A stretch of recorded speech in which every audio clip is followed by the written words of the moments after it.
Hello à tous, bienvenue dans cette nouvelle vidéo, j'espère que vous allez bien.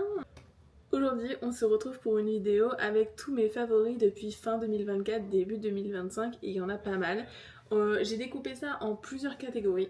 Du coup on va avoir la musique, les séries et les films, les jeux de société, les livres, on va dire maquillage, trucs de la maison on va dire, concerts et les chaussures et je vous ferai une petite recommandation personnalisée pour mes tatouages parce que je pense que ça se voit dans plusieurs de mes vlogs et dans mes vidéos et je suis un petit peu tatouée avec des choses très très fines donc du coup on en profitera pour faire un petit tatou tour. Donc dans un premier temps on commence par la musique, on va faire un petit tour des albums que j'ai un peu découverts ou des artistes que j'ai découverts cette année. On commence avec l'album de Elena qui doit dater un petit peu maintenant. C'est un album que j'ai beaucoup aimé. C'était une de mes candidates préférées de la Star Academy. J'avoue que avant l'édition avec Elena, Pierre, Lenny et tout ça, j'avais pas du tout regardé la Star Academy. Même jamais de ma vie, je crois. Donc du coup, c'était une belle découverte. J'ai adoré son album. Franchement, j'ai trouvé qu'il y avait un bon mix entre de la pop et des musiques un petit peu plus tristes. Mais en tout cas, c'était très très bien. Donc voilà, je vous le recommande, c'était un très chouette album. Et avec l'album de Riles que j'ai trop aimé aussi. La performance qu'il a fait pour promouvoir son album aussi, bah, c'est hors catégorie, mais vraiment j'ai beaucoup aimé l'album. Il était vraiment très très bien. Donc on a David Damiano, il est vraiment incroyable son album, j'ai beaucoup aimé. Il y a un bon mix aussi, j'adore son grain de voix. Incroyable, et je crois qu'il y a une ou deux chansons où il est en duo dessus, dont une où il est en duo avec sa copine Dove Cameron que moi je connaissais de Disney Channel à l'époque. Vraiment, j'adore le mariage de leur voix et tout ça, donc je vous le recommande. Là, il y a un album qui est sorti vraiment aujourd'hui, donc je me suis dit autant profiter de la vidéo pour en mettre en avant. C'est l'album d'Alex Warren. Je pense qu'il est hyper connu maintenant sur TikTok et tout parce qu'il y a plein de ses musiques non Ordinary ou Eternity qui sont hyper connus et que son album était hyper attendu, bah c'est vraiment pas une déception. Je l'ai écouté aujourd'hui pendant plusieurs heures et c'était vraiment incroyable. Donc en tout cas, très très bon album. Donc dans la catégorie séries et films, j'avoue, je regarde vraiment beaucoup de séries, donc je vais aller un petit peu plus rapidement que sur les albums. Valeria, bête de série, ça faisait déjà plusieurs années que j'avais regardé les premières saisons, j'avais continué et là j'avais trop hâte que ça sorte. Il me semble que c'est sorti vers la Saint-Valentin, quelque chose comme ça. Et donc vraiment très très bonne fin de série, c'était vraiment très très chouette. Donc si vous voulez tout vous mater d'un coup, bah vous pouvez et c'est sur Netflix. Beaucoup entendu de bruit sur TikTok, c'est Rivals qui est disponible sur Disney+. Une série un peu sur les années 90, je crois 2000, quelque chose comme ça. Et c'est vraiment pas mal. Après c'est vrai que c'est quand même assez sexualisé. Quand même assez sympa, j'avoue. Maxton Hall. Maxton Hall, c'était une très bonne série aussi. Sur Prime Video, j'avoue ils ont sorti plein de séries un petit peu étudiantes comme ça. À la suite de L'été où je suis devenue jolie, qui est notamment une des séries dont je voulais parler parce que c'est vraiment très très bien. Là, je suis contente qu'ils sortent la suite de la saison 3 parce que je pense que ça va être vraiment pas mal. C'est deux séries que j'ai bien aimées, c'est des univers voilà un peu pas enfantins, mais voilà, c'est le lycée et tout ça, c'est des années qui sont pas encore si loin que ça. J'ai aussi regardé Mixed qui est sur Prime Video, je crois aussi. Super bonne série. Une série qui est sortie aussi récemment, Nous les menteurs. Incroyable. Incroyable la série. Vraiment incroyable. Effectivement, attention, ne pas regarder le dernier épisode dans un moment de faiblesse. Hein, parce que vraiment, c'est très très bien tourné. Les plans sont très beaux et c'est des personnages qu'on n'a pas forcément l'habitude de voir. Enfin, si, il y a l'actrice qui jouait dans Vampire Diaries. Je ne sais plus comment elle s'appelle. C'était Caroline qui joue dedans aussi. Et franchement, elle joue très très bien dedans. Vraiment, je conseille à 10 000%. En dernière série que j'ai regardée, c'est The Buccaneers. Alors la saison 1 était sortie en 2021 de mémoire. J'avais pas du tout vu. Pas du tout. Après c'était à la sortie du Covid et tout, donc vraiment j'avais pas du tout regardé. Trop bien. Oh là là, trop bien. À la Bridgerton, bien évidemment, je ne classe pas des séries assez qui datent un petit peu, genre Bridgerton et tout, parce que bah c'est vraiment des super bonnes séries, comme You par exemple. Mais j'avoue que là c'était vraiment une découverte de Buccaneers durant il y a quelques mois, je crois, j'ai commencé à tout regarder et j'ai fumé la saison 1, mais d'une traite quoi, vraiment c'était incroyable. Ensuite, en film, on a regardé K-Pop Demon Hunter. C'est un film qui est sorti il n'y a pas hyper longtemps.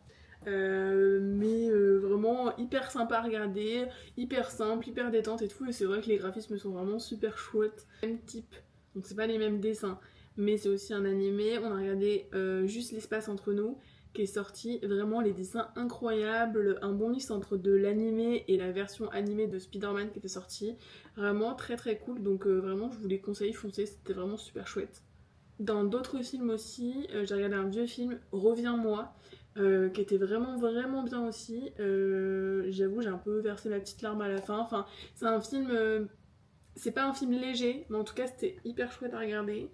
On a aussi regardé The Gorge, qui est un peu plus action américain, et, vraiment très très cool. Un peu d'action, un peu d'amour, enfin franchement c'était un bon mix. On a aussi regardé L'ombre d'Emily parce que bien évidemment sur TikTok, quand le deuxième film est sorti, tout le monde en parlait, donc on a au moins regardé le 1. J'avoue que si ma soeur m'avait pas dit que le 2 était bien, je pense que j'aurais jamais été retentée de voir le 2 parce que le 1 m'a pas non plus hyper convaincue. Voilà. Et enfin, en film qu'on a vu, Demain est un autre jour, avec Sofia Carson.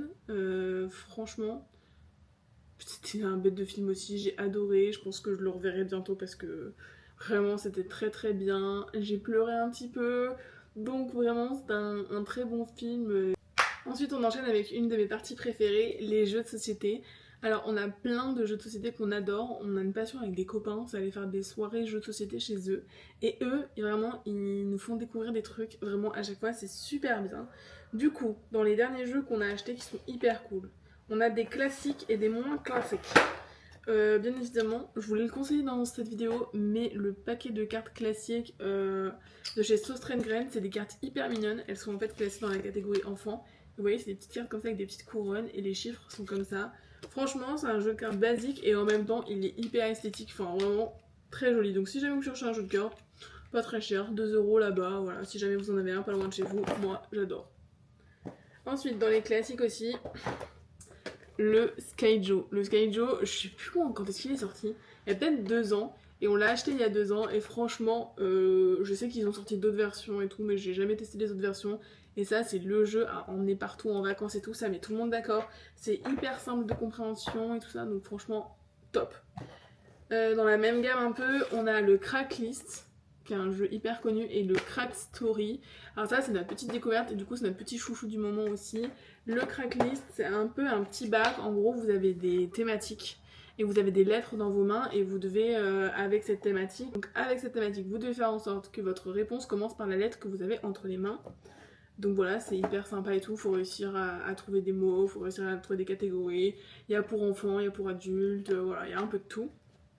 Et ensuite, le Crack Story, c'est exactement le même principe, sauf qu'en fait, là, on pioche pas de thématique, c'est tout le monde doit faire une phrase avec la première lettre qu'il a dans son jeu, et à chaque fois, il faut répéter les mots d'avant, donc c'est un peu un téléphone arabe mixé avec un petit bac, enfin, vraiment, c'est des jeux, ils sont topissimes, et je crois que c'est un peu une histoire familiale, genre c'est un jeu créé en famille, c'est un grand-père qui a fait ça avec ses petites filles ou ses filles, je sais plus.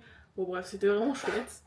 Un jeu aussi qu'on a découvert, c'est le Twinit, qui est un jeu en gros un peu de memory où tu dois attraper plusieurs cartes, tu dois en avoir 3 et il faut toucher les deux, enfin c'est un jeu de rapidité. Honnêtement, à chaque fois qu'on y joue, je perds, mais je le trouve quand même hyper sympa. Et celui-ci, c'était l'édition Japan.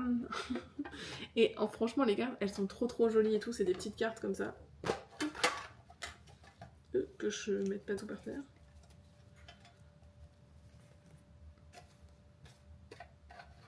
C'est des petites cartes comme ça, avec des dessins hyper mimi dessus.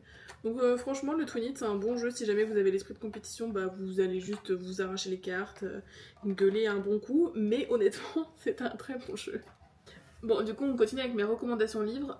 J'avoue, ça fait un petit moment que j'ai pas pu lire vraiment et me poser tout avec la fin des cours, mais j'ai quand même lu 2-3 trucs hyper sympas. J'ai lu, alors je lis pas mal de trucs sur ma liseuse qui est une Kobo, qui n'a absolument plus de batterie d'ailleurs. Donc c'est une Kobo comme ça. Donc du coup, j'ai lu sur ma liseuse Un automne pour te pardonner et j'ai lu les 3 autres. Je crois que, ouais, j'ai que le 2 aussi dans ma bibliothèque, qui est juste là. Un hiver pour te résister. En tout cas, cette saga-là est très bien. C'est l'histoire de 4 copines. Moi, on m'avait juste vendu des histoires d'amour. C'est un peu plus compliqué que ça. Il y a un peu un mix de tout. Mais en tout cas, cette saga, donc il y a 4 livres. Incroyable. Ensuite, livre que je n'ai pas encore acheté, qui est encore sur ma liseuse. On a terminé. On a Tout le bleu du ciel de Melissa d'Acosta. Alors, c'est ma copine Lisa qui me l'a recommandé et elle a très très bien fait. J'ai pleuré à la fin. C'est un livre hyper connu, pardon. Donc vraiment, je vous invite à y aller parce que... Enfin, je vous invite vraiment à le lire. Il est vraiment très très bien. Ils ont fait une adaptation sur Netflix. Un peu pourri, un peu dégoûtée. J'ai perdu un peu 1h30 de ma vie. Mais en tout cas, le livre, c'est une pépitasse. Ensuite, dans la catégorie, on va dire maquillage, slash maison, slash beauté, slash tout ce que vous voulez, parce que j'ai pas grand chose, donc j'ai fait une catégorie un petit peu fourre-tout. J'ai le Go2Be qui est hyper connu et tout sur TikTok depuis hyper longtemps, que j'ai testé. C'est un petit goupillon comme ça en fait de gel. Donc je sais pas si vous allez bien voir, mais c'est un goupillon de gel comme ça. Comme si vous le mettez dans l'essentiel, bah là en fait c'est pour plaquer vos petits cheveux et tout. Et moi qui me plaque très souvent les cheveux, et bah honnêtement j'adore, je suis grave fan, ça marche super bien. Donc voilà, vous pouvez foncer. Ça laisse pas de gros trucs collants et tout sur la peau, enfin sur les cheveux et tout, donc c'est vraiment bien. Ensuite, il y a la palette Blush de chez Sephora. Peut-être que j'en ai parlé dans ma vidéo de chit chat que j'adorais cette petite palette. Ils l'ont sortie il y a pas longtemps et c'est grave pas une déception puisque c'est vraiment très bien. Donc vous avez la lecture ici. J'ai mis un gros coup de doigt dedans. J'ai pas fait exprès. Ensuite, vous avez le blush comme ça qui est vraiment incroyable. Enfin, je sais pas, je suis pas sûre d'être la meilleure pour vous tester la pigmentation, mais voilà. Et ensuite, c'est la partie crémeuse. Alors ça, c'est la partie vraiment préférée. Et en fait, c'est une partie comme ça. Vraiment, c'est très pimenté. Et vous pouvez le mettre sur vos lèvres. Ça peut faire un mixte. Donc voilà. Et de base, c'est du blush aussi. Donc si vous voulez le mettre aussi sur vos joues, bah vous pouvez. Moi, je le mets jamais parce que c'est vraiment très très rouge pour moi. Mais voilà. Dans la catégorie beauté aussi, j'ai cette bleu rose pour du plaquage qui est vraiment hyper bien. Sauce Crème Graine, la marque. Alors oui, vous aurez compris, hein, il y a plein de trucs qui viennent de chez Sauce Crème Graine chez moi parce que j'adore et j'ai pas fini. Le prochain est aussi un truc de Sauce Crème Graine. Sauce Crème Graine, c'est hyper dur à dire. Hein. Essayez un petit peu de le faire 3 fois d'affilée, vous allez voir, vous allez pas vous en sortir. Un peu plus. En tout cas, cette brosse à plaquage là, comme ça, avec le poil un peu. Enfin, vous voyez de quoi je parle. Un peu un achat, on va dire, compulsif dont tout le monde se moque, mais que je voulais mettre dans cette vidéo parce que vraiment, moi je les adore. Ce sont des petites coupelles duo comme ça pour l'apéro, donc c'est des petites coupelles comme ça. C'est des petites coupelles amoureuses comme ça, elles sont trop choupinettes. Et en fait, c'est pour mettre des sauces et tout. Genre, vous savez, à l'apéro, si vous mettez, genre, je sais pas moi, des petites saucisses, des petits machins et tout, et que vous voulez mettre des petites sauces et tout dans des petits pots comme ça, bah voilà, genre de la mayonnaise, de la sauce et tout. Ou même vous faites un chinois à deux ou un japonais, bah du coup, vous pouvez mettre vos sauces dedans. Donc voilà, tout le monde dit que ça sert à rien, mais c'est pas grave, je les ai achetés quand même et moi j'adore. On va rentrer dans les dernières catégories. Catégorie concert. Je vais voir Marc Ambor, très très chouette, américain. J'avoue, le show a pas duré hyper longtemps, mais pareil, je l'ai trouvé quand même proche et contente de voir son public. Donc du coup, voilà. Et ensuite, au groupe Ama Stadium, j'ai aussi vu Imagine Dragon il y a pas très longtemps. Vous l'avez vu dans un de mes vlogs et j'ai déjà dit que le concert était incroyable, donc je le redis ici, le concert était vraiment fou. Ils mettent le feu, c'est incroyable, et quand je vois tout ce qu'ils font et continuent à faire sur toute la tournée, bah je me dis que le Lyon n'était pas une exception. J'irai voir Elena en octobre, donc trop hâte de voir si son show est à l'honneur de son album. On continue aussi avec la catégorie chaussures.